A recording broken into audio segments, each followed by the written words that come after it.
प्रिय विद्यार्थियों,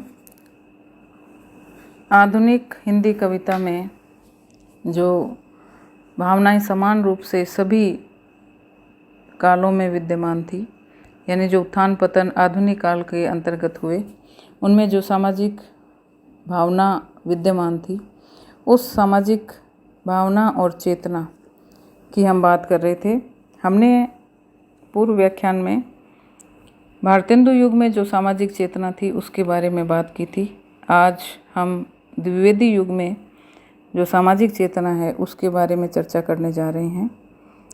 हमने देखा था कि सामाजिक सुधार के जो मुख्य विषय थे भारतेंदु युग में, वो वर्णाश्रम धर्म के पालन पे उन्होंने जोर दिया, अशिक्षा निवारण किया, बाल विवाह और गोरक्षा आदि पर भारतेंदु युग में काव्य जो है, कविता ने सामाजिक चेतना लाने पर बल दिया। द्विवेदी युग की जो सामाजिक चेतना है उसमें इन्हीं चीज़ों को आगे बढ़ाते हुए इस काल में बड़ी सफलता प्राप्त हुई।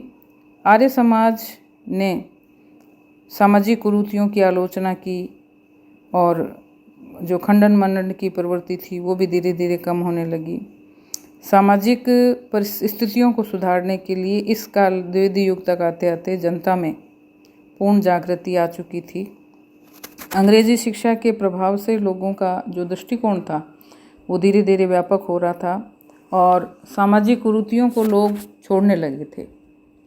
अब सामाजिक समस्याओं को जो देखने भालने का स्वरूप था, यानी लोगों का जो दृष्टिकोण था वो भी बदल रहा था।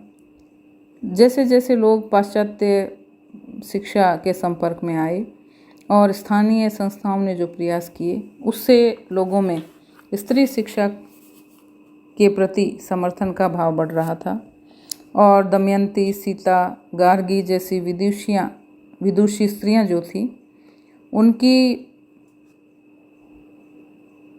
उनके अध्ययन से हमारे देश की स्त्रियों की अविद्या, हीन दशा आदि पर वो सहानुभूति प्रकट करने लगे थे।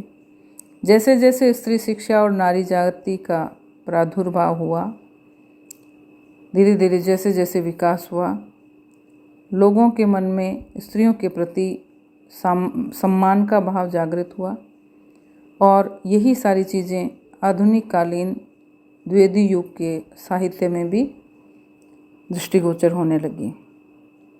आधुनिक साहित्य की काव्यधारा का ये जो द्वितीय उत्थान था, इसमें स्त्री पुरुषों के साथ साथ स्वतंत्रता आंदोलन में भी कंधे से कंधा मिलाकर स्त्रियां कार्य कर रही थीं। इसके लिए साकेत काव्य की उर्मिला जैसे स्वयं सेना लेकर लंका युद्ध में जाने की कामना करती है, हरियोध की राधा समाज सेवा के लिए तत्पर रहती है, ये सारे उदाहरण नारी जागृति के परिचायक हैं। और कहने का तात्पर्य यह है कि द्विवेदी युग की कविता में जो सामाजिक चेतना है वो पूर्ण रूप से मुखरित हो गई थी। ये सब साहित्यकारों द्वारा रचित रचनाओं, कविताओं आदि का सामान्य जनता पर पड़ा हुआ प्रभाव है, जिससे उनकी मानसिक स्थिति प्रभावित होती है और वो भी ऐसा करने के लिए तत्पर होते हैं। अब हम देखते हैं कि छायावादी काल में सामाजिक चेतना का क्या स्वरूप था। छायावाद युग की कविता में भी सामाजिक चेतना पर्याप्त मात्रा में मिलती है।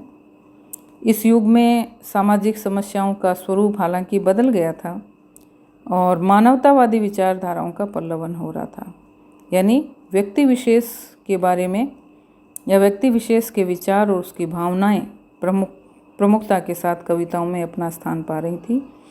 इस युग के जो कवि थे वो अपनी कविता में उन भावनाओं को उतार रहे थे जो मानवीय मन में पैदा होती हैं, यानी समूह में नहीं बल्कि व्यक्तिगत विचारधाराओं की जो भावनाएं हैं वो कविताओं में उतर रही थी। धीरे धीरे राष्ट्रीय एकता की जो भावना है उसमें मानवतावाद के विचारधारा का विकास हुआ और दुख और अत्याचार से पीड़ित मानवता की स्वतंत्रता का प्रश्न जो है वो महत्वपूर्ण हो गया। यानी जहाँ कहीं भी मानव दुख और अत्याचार से पीड़ित हैं, वहीं उनकी सहायता की जाए या उनके लिए कार्य किया जाए, ऐसी भावना प्रमुख हो गई थी।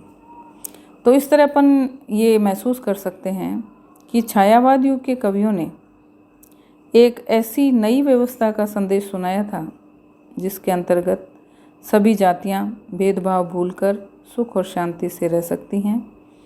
सामाजिक जीवन की जो उलझन है वो भी छायावादी कविता में व्यक्त है। सुमित्रा नंदन पंत ने छायावाद युग के कवियों की मनस्थिति सामाजिक जीवन की वास्तविकता के अनुरूप ही दुख और सुख में, भीतर और बाहर में, आशा और निराशा में, संयोग और वियोग के द्वंद्वों में सामंजस्य स्थापित किया।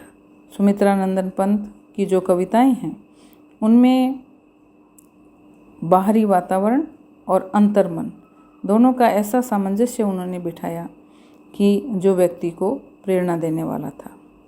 इस युग की पीढ़ी का जो समाज था वो बहुत निराश था, क्योंकि प्रथम महायुद्ध जो हुआ, प्रथम विश्व युद्ध हुआ, उसमें अंग्रेज़ों ने अपने वचन पूरे नहीं किए थे और देश का जो आर्थिक शोषण हुआ उससे जीवन दुखद हो गया था। पूर्व में भी अपन विचार ये बातें करते आए हैं, ये विचार अपन ने पढ़े हैं, सुने हैं कि जो तत्कालीन परिस्थितियां होती हैं उनसे व्यक्ति का मन प्रभावित होता है और साहित्यकार का भी मन प्रभावित होता है। तो छायावाद की जो कविताएं थीं उन पर भी इसका प्रभाव पड़ा। उस काल में बेकारी की जो समस्या थी वो बढ़ती जा रही थी, नवयुवकों की मानसिक स्थिति बड़ी कष्टपूर्ण थी और इस पीढ़ी की जो विफल आशाएं थी उसी का चित्रण छायावादी कवियों ने अपनी कविता में किया है।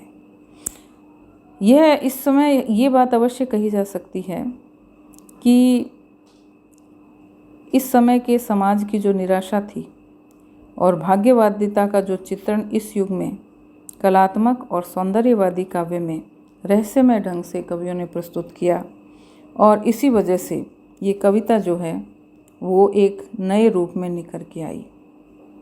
छायावादी कविता जो है वो एक नए रूप में निखर के आई, जिसमें कविता के अंतर्गत अंतर्मन की दुखद और वेदना भरी स्थितियों का अंकन है, और परंतु कविता का जो स्वरूप है वो प्रच्छन्न है। प्रगतिवादी कविता में सामाजिक चेतना का स्वरूप बिल्कुल बदल गया था। यानी छायावादी कविता में सामाजिक चेतना जो है वो जैसे सूक्ष्म रूप में अभिव्यक्त हुई थी, इसका बाहरी रूप यानी स्थूल रूप प्रगतिवादी कविता में देखने को मिलता है। प्रयोगवाद के मूल में समाजवादी दर्शन था, यानी समाज की जो स्वरूप था वो प्रयोगवाद में दिखाया गया था। मजदूरों का, दलितों का, पीड़ितों का और जो दबे हुए, कुचले हुए ऐसे लोग जो थे उनका स्वरूप उसमें, उनकी मनोव्यथा उसमें प्रयोगवादी कविता में व्यक्त हुई। ये पूर्णतया जनवादी काव्य है, यानी जनता का स्वरूप, जनता के भाव, जनता का स्थिति इसमें अभिव्यक्त हुई है। लोकमत की अभिव्यक्ति जो है वही इस प्रगतिवादी काव्य का सौंदर्य है। इस युग में सामाजिक चेतना जो है वो पूर्ण रूप से मुखरित हुई है, यानी प्रगतिवादी कविता में सामाजिक चेतना सबसे अधिक मुखरित हुई है, क्योंकि प्रगतिशील जो कवि थे उन्होंने सामाजिक चेतना का एक स्वरूप प्रस्तुत किया। वे निम्न वर्ग, श्रमिक वर्ग और शोषितों की कहानी सुनाते रहे। बुजुर्गा वर्ग जो था उनके प्रति घृणा होने के कारण उनके द्वारा उच्च वर्ग की सामाजिक स्थिति एवं सामाजिक समस्याओं के प्रति उपेक्षा दर्शाई गई, और वर्तमान जो प्रगतिवादी विचारधारा का जो पल्लवन था वो इसी स्वरूप के कारण हुआ। प्रयोगवादी कविता में सामाजिक गति क्रम की जो अवस्था थी उसका अच्छा परिचय मिलता है। यहाँ सामाजिक आधार को ही कवि लेकर चलता है और आज जो मनोविज्ञान के विकास से व्यक्ति के अपने जीवन में जो बहुत सी जटिलताएं प्रकट हुई हैं, उनका प्रयोगवादी कविता में पूर्ण प्रतिफलन हुआ है। यानी आधुनिक मनुष्य के जीवन में बढ़ी हुई जो उलझनें हैं, जो समस्याएं हैं, जो जटिलताएं हैं, वो प्रयोगवादी कविता में देखने को मिलती हैं। और इस युग में नवीन सामाजिक चेतना जागृत हुई, जिससे वर्ग एवं संप्रदाय की जो संकुचित वृत्तियां थी वो धीरे धीरे टूटने लगी और सामाजिक मानव के रूप में स्वस्थ मानव स्वरूप की प्रतिष्ठा प्रगतिवादी काल में हुई। धन्यवाद।